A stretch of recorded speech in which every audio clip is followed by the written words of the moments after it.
he asked his disciples, "Who do people say that the Son of Man is?" And they said, "Some say John the Baptist, but others Elijah, and still others Jeremiah or one of the prophets." Jesus said to them, "But who do you say that I am?" Simon Peter answered, "You are the Messiah, the Son of the living God." And Jesus answered him, "Blessed are you, Simon, the son of Jonah. For flesh and blood has not revealed this to you, but my Father in heaven. And I tell you, you are Peter, and on this rock I will build my church, and the gates of Hades will not prevail against it. I will give you the keys of the kingdom of heaven. And whatever you bind on earth will be bound in heaven. Whatever you loose on earth will be loosed in heaven." Then Jesus sternly ordered the disciples not to tell anyone that he was the Messiah. The Gospel of the Lord. Praise to you, Lord.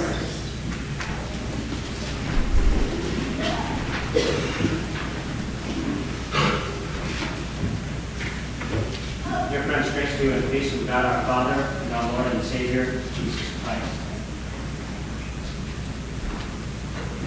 We can see Jesus and his disciples standing in the middle of this great Roman city, Caesarea Philippi, up north of the Galilee. A city of great Roman power. They're standing there surrounded by the false gods of the time, standing there surrounded by the Roman culture, and perhaps they were standing in the shadow of a shrine dedicated to the pagan god Pan, a nature god, Pan. It's in the middle of all of this that Jesus asked his disciples, "Who do the people say that I am?" Now we're gathered here this morning, surrounded by the Dow Jones, by great storms in the south, by injustice and equality in many places of the country, and yet surrounded also by opportunity and freedom. And we too are surrounded by the false gods of our time. And Jesus asked the same question to you and me today. Who do the people say that I am? Who do you say that I am? And the answer that we give to that question will shape and inform who we are. As we answer that question, we will also discover in a new sense our own identity as individuals and as a community together. It's a woman named Abby who is the main character in the novel A Lantern in Her Hand. The setting of the story is the pioneer era, the time after the Civil War in our country, the last half of the 1800s. There's a young aspiring doctor who desires to marry Abby.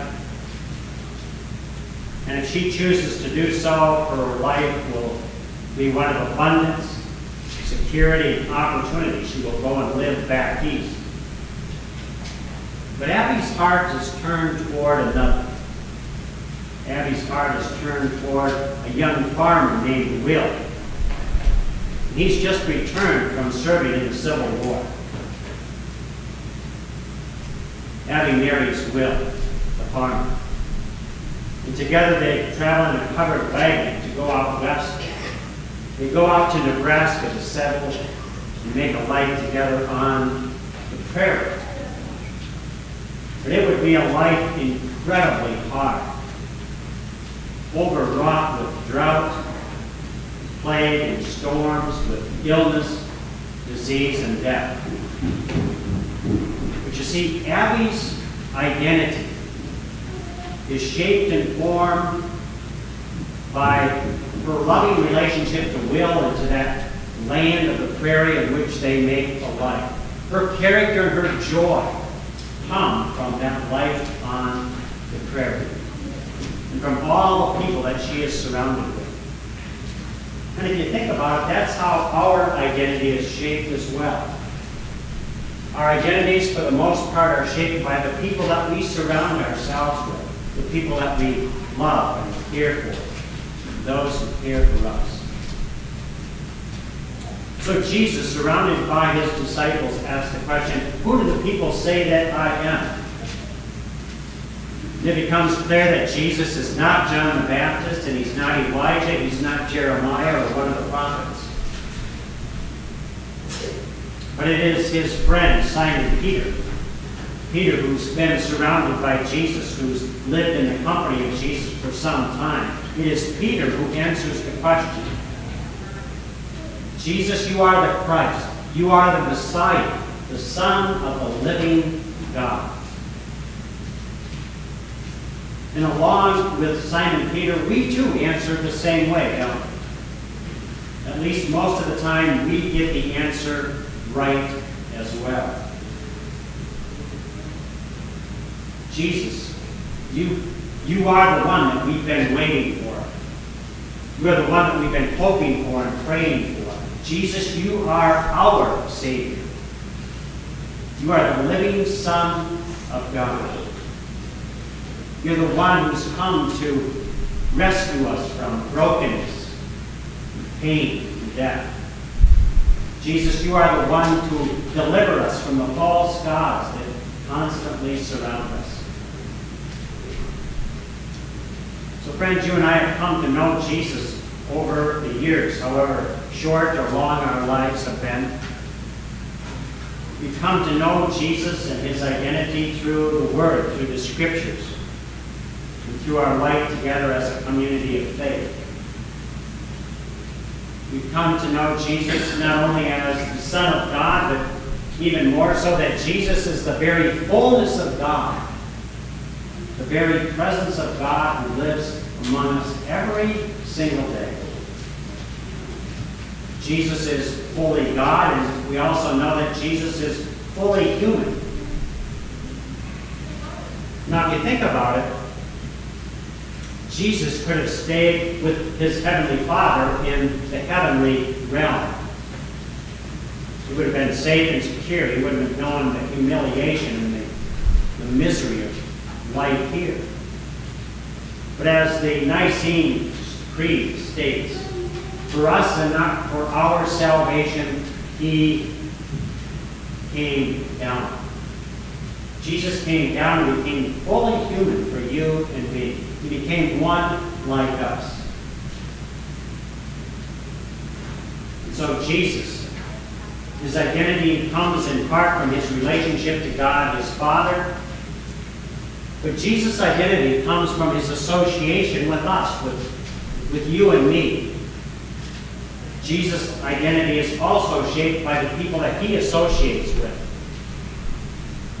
So who did Jesus hang out with? Well, he hung out with fishermen and with tax collectors and lepers. Jesus must have smelled like fish and like disease and sorrow. Jesus' clothes must have had the aroma of smoke from a campfire, and from garlic and grapevines and wine and bread. Jesus must have had oil or sheep lanolin on his clothes and slobber from children. Because you see, Jesus spent a great deal of time searching for the lost ones, the lost lambs. Jesus' identity is shaped by those that he associates with. He is identified with you and me. Now, in turn, as we associate with Jesus, the identity of Jesus becomes our identity, and we discover even more fully who we are as individuals and as a community. So as we rub shoulders with Jesus, Jesus' kindness and compassion become our kindness and compassion. I was told recently of a young girl who has a skin disorder, a skin disease. She has these white blotches and patches over her body. And sadly, she's teased and she's bullied at school. See, this young girl, she needs Jesus in the presence of a classmate who will become her friend, who will bear Jesus for her and accept her and welcome her into her life. And so as we hang out with Jesus, the kindness of Jesus becomes our kindness. And as Jesus feeds the hungry, we feed the hungry. As Jesus is quick to forgive others, we too become quick to forgive others, because that's part of who we are. That's our identity. As Martin Luther said, we become little Christ to and for one another. Some time ago, I caught a glimpse of one of our kids here at church walking down the aisle. I was standing in the fellowship hall and I glanced and I saw her walking down the aisle. And the first thought that popped in my mind was, she walks just like her dad. You see, Jesus walks just like his father and his mother Mary. And we too now carry the identity of our Lord Jesus. Because you are a child of God, you are a follower of Christ. You not only have your identity in Jesus, but you belong to Jesus. And because you belong to Jesus, and you identify with Jesus, Jesus has a purpose for your life.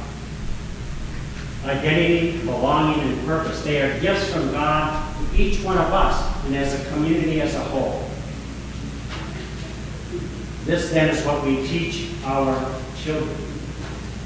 That in Jesus they know exactly who they are, that they belong to a wonderful, loving God and a wonderful church. And God has a purpose for their life. And a purpose is part in this way, that they become a friend to that little girl in school who needs a friend and companion. And so as we teach our children in this community of faith, they too will take on the confession of Peter. And they will be able to say, Jesus, you are my Savior. You are my loving God. And you will never leave me. The peace of God which surpasses human understanding, keep our hearts and minds firm